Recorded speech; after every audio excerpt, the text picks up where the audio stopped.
नमस्कार साथियों, मैं हूं अनूप थपलियाल।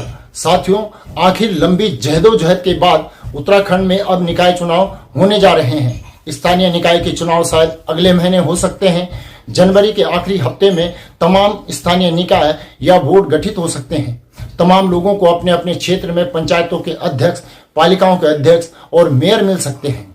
इस चुनाव के लिए ओबीसी की जो सबसे बड़ी बाधा अब तक थी वो अब दूर हो चुकी है।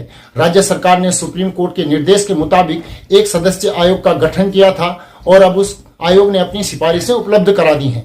राज्य सरकार ने उन सिफारिशों को मान भी लिया है और कई चौंकाने वाली जानकारियां मैं आपके सामने बताने जा रहा हूं, लेकिन उससे पहले आपसे आग्रह है कि आप हमारे चैनल को सब्सक्राइब जरूर कर लें। साथियों, जब 2018 में पिछला स्थानीय निकाय चुनाव हुआ था उस समय सभी निकायों में 14% वार्ड ओबीसी के लिए आरक्षित रहते थे, लेकिन इस बार ऐसा नहीं है। जो भी खबर आई है वो कुछ इस तरीके से है।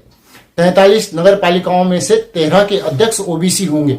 46 नगर पंचायतों में से 16 ओबीसी वर्ग से आएंगे। साथियों, उत्तराखंड में कुल 11 नगर निगम है। उनमें से 2 नगर निगम ओबीसी के लिए आरक्षित होंगे और 1 नगर निगम एससी वर्ग के लिए आरक्षित होगा।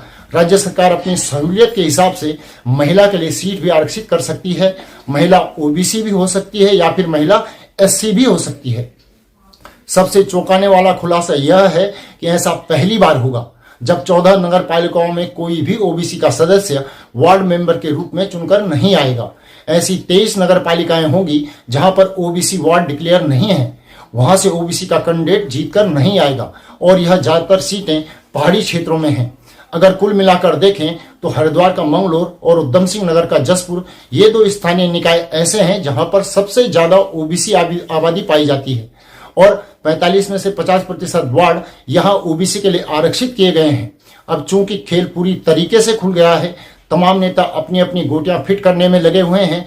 आपने कुछ दिन पहले देखा भी होगा कि बीजेपी के एक बड़े नेता बीएल संतोष, महामंत्री संगठन भी स्थानीय निकाय के चुनाव की तैयारियों के लिए देहरादून आए थे, जहां पर उन्होंने लंबी चौड़ी बैठकें भी की थी। इससे यह अंदाजा तो लग ही गया था कि अब राज्य सरकार स्थानीय निकाय चुनाव की दिशा में आगे बढ़ रही है। ऐसी खबर है कि अगले 24 से 48 घंटे के भीतर तमाम जिलाधिकारी अपने अपने क्षेत्रों में आरक्षण की स्थिति स्पष्ट कर देंगे और उस पर जो भी आपत्तियां आएंगी उसे 22 या 23 दिसंबर तक शहरी विकास निदेशालय को अवगत करा दिया जाएगा और उन आपत्तियों का निस्तारण भी संभवतः 25 दिसंबर तक हो जाएगा। ऐसा अनुमान है कि तभी आचार संहिता भी लग सकती है और उसके बाद अगले वर्ष यानी कि अगले महीने जनवरी के दूसरे या तीसरे हफ्ते में यह कवायद पूरी हो जाएगी। अब यह देखिए कि कितना राजनीतिक रूप से सक्रियता तमाम नेताओं की आपके क्षेत्र में बढ़ती है। साथियों, इस रिपोर्ट को लेकर आपकी क्या राय है कमेंट करके जरूर बताएं। साथ ही हमारे चैनल को सब्सक्राइब करें। नीचे दिए गए नंबर या फिर QR कोड के माध्यम से आप हमारा सहयोग भी करें और अगली रिपोर्ट में आपसे पुनः जल्दी ही मुलाकात होगी। तब तक के लिए नमस्कार।